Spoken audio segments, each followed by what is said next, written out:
Pues soy José Luis Ruiz Moya y soy psicólogo y trabajo aquí ya desde hace 4 años en el Centro Asperger aquí en Sevilla. El autismo en realidad es un espectro, por eso lo llamamos trastornos del espectro autista. Es un espectro de diferentes trastornos que podríamos decir que lo que tienen en común, entre otras cosas, son un enorme déficit a la hora de interaccionar con el mundo social, con el mundo de las personas. También detectamos déficits o detectamos síntomas en cuanto a que hay una serie de intereses muy restringidos que desde fuera pues se ven como obsesiones, ¿no? Pues puede haber chicos obsesionados con los trenes, obsesionados con determinada serie concreta, obsesionados con las fechas históricas. Esto es lo que nosotros llamamos intereses restringidos. Luego también detectamos déficit en cuanto a una serie de rutinas y estereotipias, ¿no? Son personas en determinados casos muy inflexibles, muy reactivos ante el cambio del entorno, ante el cambio de rutinas. Entre todos estos síntomas que además cada persona con este diagnóstico suele tener su historia diferencial, es difícil encontrar dos personas iguales, ¿no? Dentro de lo que es el espectro autista. Básicamente lo fundamental es un gran déficit a la hora de entender el mundo social.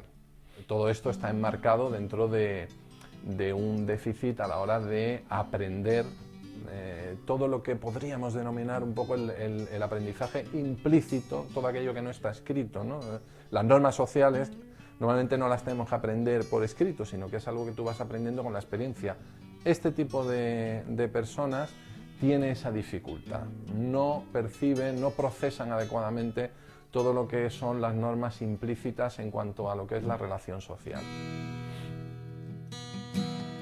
También es un trastorno que estaría dentro del espectro autista, de los trastornos del espectro autista, y podríamos decir que estaríamos ante los casos menos severos dentro de lo que es todo este conjunto de espectro autista. El síndrome de Asperger, digamos que no estaría afectada, o sea, no es una característica del síndrome de Asperger un déficit en cuanto a la inteligencia.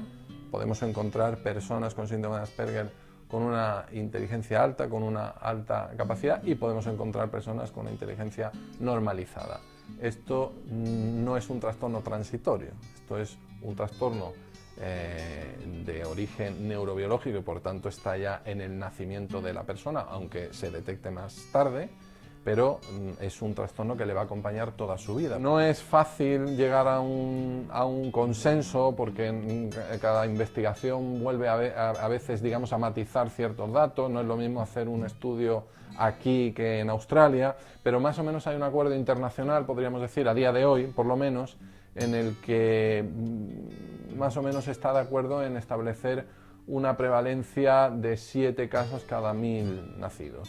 Es un trastorno, el síndrome de Asperger, eminentemente masculino, es decir, la prevalencia entre los hombres es mucho mayor que en el género femenino, aproximadamente una chica por cada 8 o 9 casos de chicos Asperger, aproximadamente. Yo diría que cada niño, cada adulto, en concreto yo trabajo sobre todo con adolescentes y adultos, son diferentes. Es verdad que hay determinados síntomas, lógicamente que son comunes, ¿no? Porque si no sería imposible diagnosticarlo, pero tanto la severidad de cada síntoma como la presencia del conjunto de síntomas en cada persona varía y en ocasiones varía de forma bastante sensible. Dentro de un tiempo, no sabemos todavía cuándo, pero una nueva revisión de las normas diagnósticas que utilizamos los profesionales, ¿no? Que es el DSM. Va a salir una nueva. Esto es digamos, un manual internacional que se hace en Estados Unidos, pero con la colaboración de especialistas de todo el mundo y de todos los trastornos de tipo psicológico. Y precisamente en el nuevo DSM-5, que es la nueva versión que va a salir, probablemente no, prácticamente va a haber una revisión, ¿no? En cuanto a cómo clasificar precisamente o cómo dimensionar el grado de afectación de cada persona. podríamos definirlo pues como un dibujo o un esquema en el que de una manera visual transmites una información que sería mucho más compleja transmitirlo mediante lenguaje escrito o lenguaje verbal. Dices, bueno, pues vamos a hacer un dibujo en el que vamos a dibujar esa escena. A lo mejor la vamos a dividir en 3 o 4 secuencias y donde vamos a explicar, mira, cuando un niño te quiere coger una goma o cuando tú quieres coger un lápiz de otro niño porque el tuyo no lo encuentras, pues en vez de cogérselo, se lo preguntas. Y entonces con esos pictogramas pues tú puedes hacer como transmitirle de una manera más realista una situación cotidiana. Y entonces él puede usarlo como modelo a seguir, ¿no?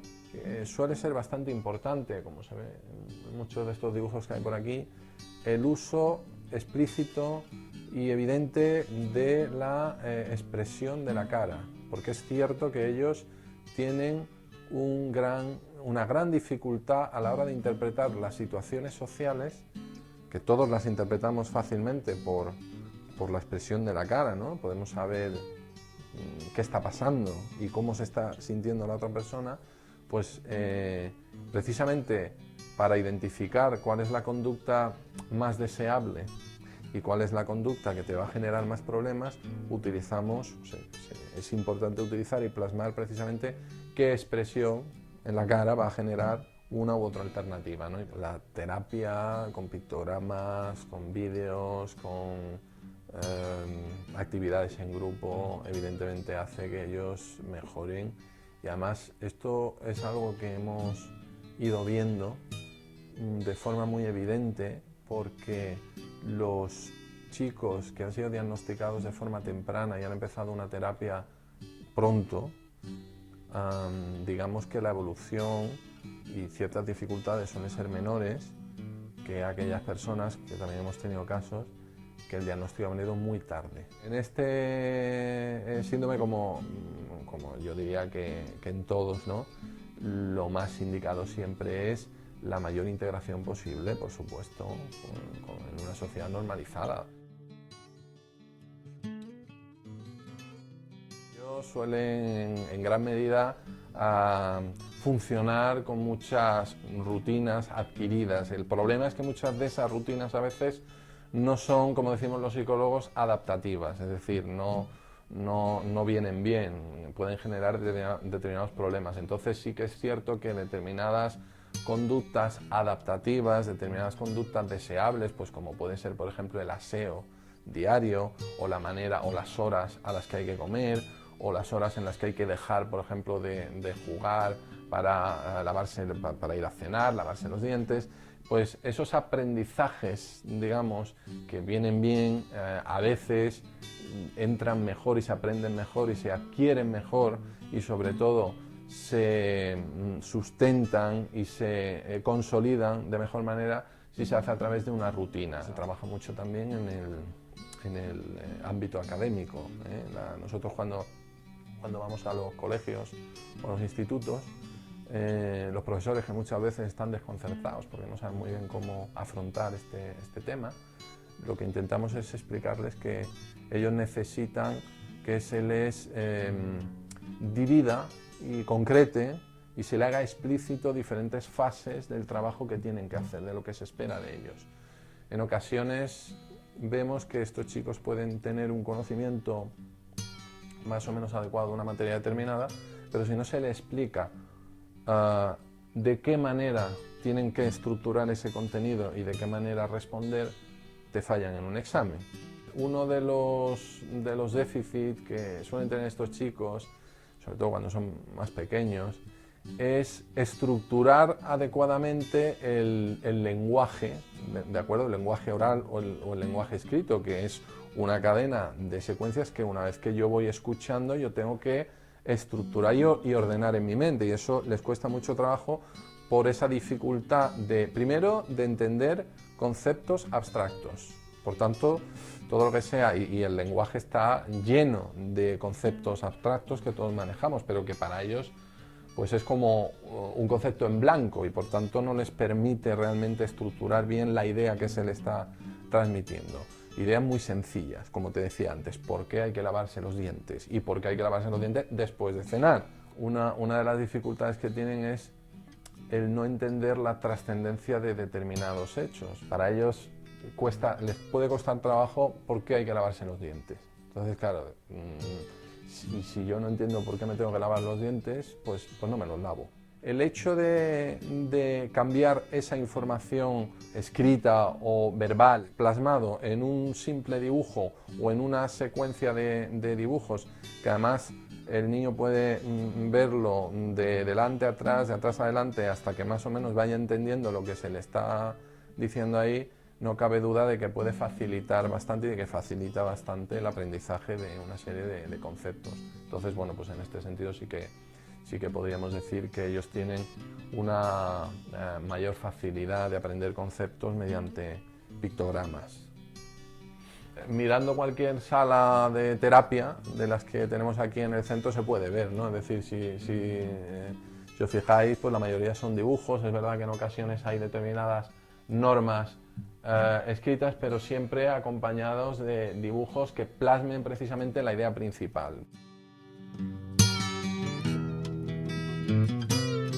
Una de las cosas que se suele trabajar con estos niños es precisamente lo que denominamos los círculos de confianza. Es decir, una conducta muy habitual en muchos de estos chicos es contar a un desconocido, pues a lo mejor un secreto o una confidencia o una intimidad de la familia, ¿no? Entonces, explicarle verbalmente, mira, si no es familiar y además es un desconocido, no le puedes contar según qué cosa. Sería casi hacer una enciclopedia. Para tratar de explicar esto se utiliza precisamente un pictograma, un dibujo en el que con dibujos concéntricos, ¿de acuerdo?, donde va situando a determinados personajes reales en la vida de esta persona, se puede contribuir y se contribuye de hecho mucho mejor a transmitir ese entendimiento. Estamos hablando con personas que están en la sociedad, por tanto vamos a tratar siempre de utilizar los mismos elementos que se utilizan con otros chicos.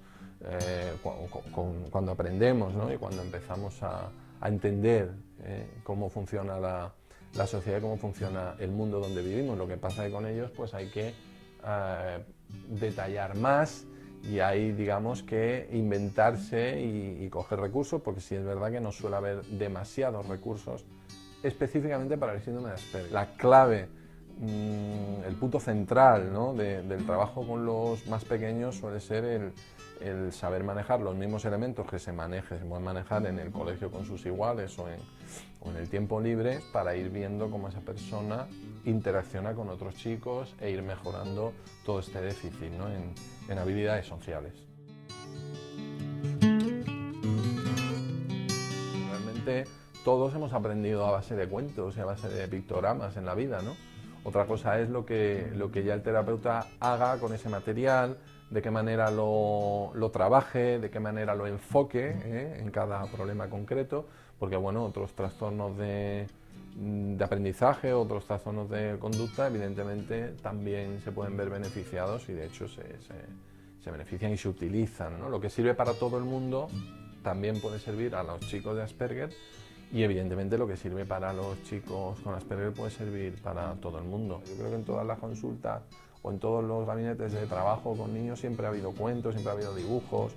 Lo que pasa que sí que es verdad que materiales específicos donde se trabajen déficits clásicos de los síndromes de Asperger, pues eso es muy difícil de encontrar. En los últimos años, ¿no?, es cuando se ha visto el poder, la importancia que pueden tener los materiales visuales para adaptar a este tipo de terapias, y me imagino que lo digital también, dependiendo de cómo esté configurado, pues permite una mayor interactividad, ¿no?, con el material que se esté trabajando, ¿no?